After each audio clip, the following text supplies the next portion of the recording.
When people talk about early Nissan CVT problems, the conversation usually sounds emotional. They're junk. They all fail. Never buy one. But when you strip away the emotion and look at what actually happened between roughly 2013 and 2018, the story becomes far more technical and far more interesting. Because those transmissions didn't fail randomly. They failed predictably. And understanding that pattern is what separates panic from prevention. Let's start with something real. The 72,000-mile Altima. Imagine a 2014 Nissan Altima with just over 72,000 miles. No accidents, no racing, normal commuting, regular oil changes. Nothing dramatic happens one day. There's no bang, no sudden breakdown.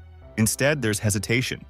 Pulling away from a stoplight, the engine revs slightly higher than expected before the vehicle gains speed.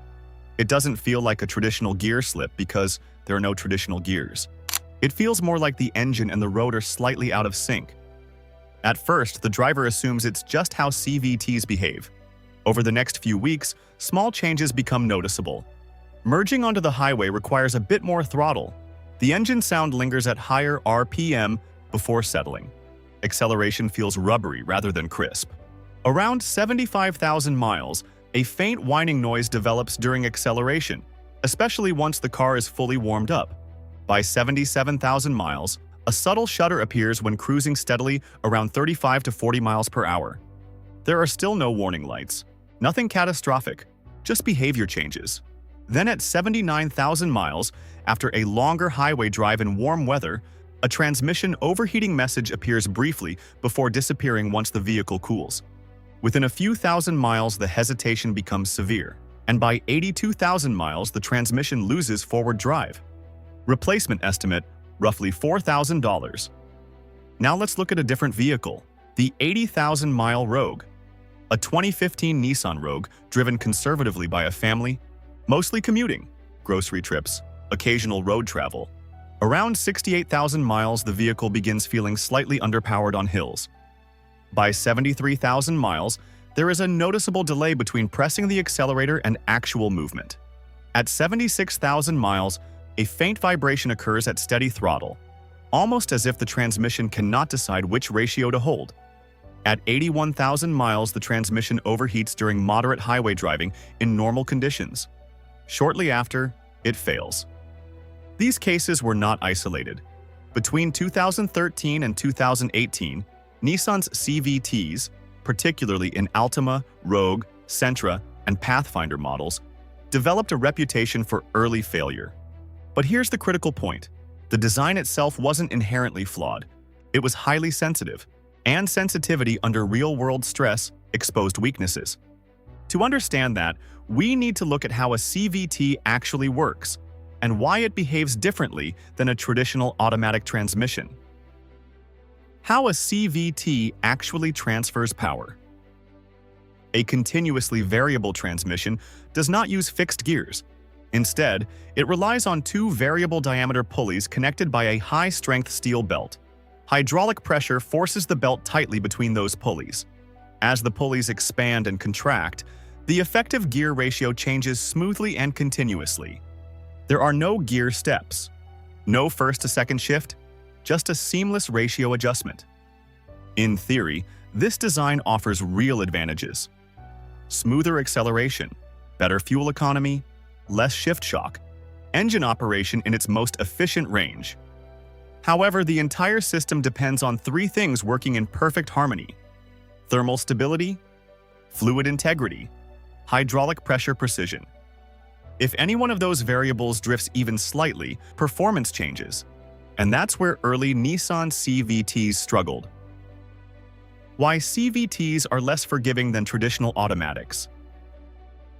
In a traditional automatic transmission, torque is transferred through metal gears inside planetary gear sets. Clutches engage those gears at fixed ratios. Even if fluid degrades slightly, the gears themselves still mechanically lock torque together.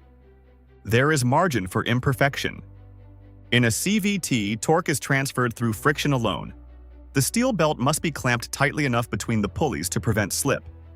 That clamping force is created by hydraulic pressure, which depends entirely on fluid condition and precise control.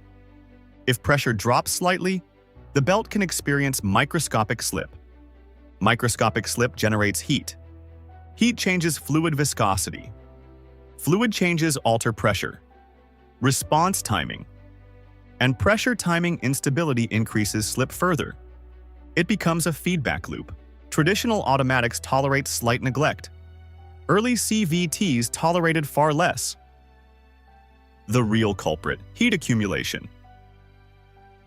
Heat was the central stress factor. Because the belt constantly rides between pulleys under tension, friction is continuous. Under acceleration, climbing hills, stop-and-go traffic, or hot ambient temperatures, internal temperatures rise rapidly. In earlier Nissan models, cooling systems were designed to meet expected load demands. But in real-world driving, especially in warmer climates or high-traffic environments, those systems sometimes operated near their limits. Repeated heat cycling gradually degraded CVT fluid. And once fluid degraded, pressure stability declined. That instability created subtle belt slip, which generated more heat, which accelerated degradation. It was not instant failure. It was compounding stress over tens of thousands of miles. Fluid, the chemical weak link. CVT fluid is far more than lubricant. It is a hydraulic medium, a friction modifier, a thermal stabilizer. Its job is to maintain precise pressure behavior under extreme heat and load. As fluid ages, additives break down, oxidation increases, viscosity shifts, friction properties change. In a traditional automatic, that may result in harsher shifts. In a CVT, it can alter belt clamping dynamics. And because many early owners were told CVT fluid was lifetime, fluid often went unchanged beyond 80,000 miles. Under real-world heat cycles, lifetime fluid became a liability. Why early symptoms were often ignored? The most frustrating part for many owners was that failure did not feel catastrophic at first. It felt subtle: hesitation, delayed throttle response, a whining sound under acceleration, a faint shudder at steady cruising speeds. Those symptoms often developed gradually over 10,000 to 20,000 miles. Dealership diagnostics frequently showed no stored codes because gradual pressure drift does not always trigger fault thresholds. So drivers were told, "It's operating normally," until it wasn't. By the time overheating warnings became consistent or slip became severe enough to log a code, internal wear had already progressed. That diagnostic delay shaped much of the frustration around early CVTs. Warranty extensions and engineering response. As complaint volume increased, Nissan extended CVT warranties on certain model years, some reaching 10 years or 120,000 miles. This was not an admission that every transmission would fail, but it acknowledged elevated failure rates in certain generations. Behind the scenes, engineering refinements began. Cooling capacity was revised. Fluid chemistry was improved. Pressure mapping software was recalibrated. Belt materials were strengthened. Thermal protection logic was enhanced. Newer models began limiting power earlier when temperatures rose to prevent prolonged internal stress. That may feel restrictive to drivers, but it protects internal components. Later generation CVTs have demonstrated lower early catastrophic failure rates compared to earlier models. The design matured. If this explanation is helping you understand the difference between early CVT reputation and later engineering improvements, take a moment to like the video. It helps other owners researching these transmissions find accurate information instead of panic-driven advice. Ownership cost reality. When early CVTs failed outside warranty coverage, replacement costs often range between $3,500 and $5,000 depending on region. That number amplified anxiety. However, many failures shared one pattern. Fluid was never changed. Owners who proactively serviced CVT fluid every 30,000 to 40,000 miles frequently reported better long-term durability. Maintenance timing mattered. If you want 150,000 miles or more, there are documented cases of Nissan CVTs reaching well beyond 150,000 miles. Common factors among those owners include regular fluid service, avoidance of aggressive cold launches, allowing warm-up before heavy acceleration, immediate attention to overheating warnings, Moderate driving under extreme heat. Precision systems reward discipline. Neglect accelerates stress. Used buyer strategy. If you are considering a 2013 to 2018 Altima or Rogue, conduct a cold start test. Listen for whining during moderate acceleration.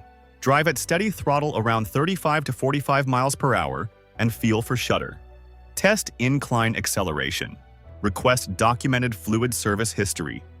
If fluid has never been changed past 70,000 miles, negotiate accordingly.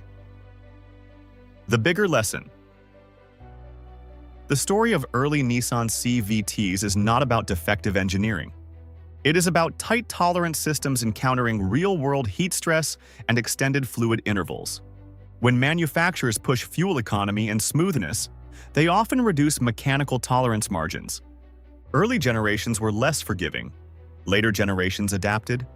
Reputation, however, lingers longer than engineering updates. Final thoughts. If you own a Nissan Altima or Rogue with a CVT, drop your mileage in the comments. Have you experienced hesitation, whining, overheating, or shudder? If this breakdown helped you separate early generation weaknesses from later improvements, like the video, share it with another Nissan owner and subscribe. Because transmission failures are rarely random, they follow patterns. And understanding those patterns is how you avoid the repair bill.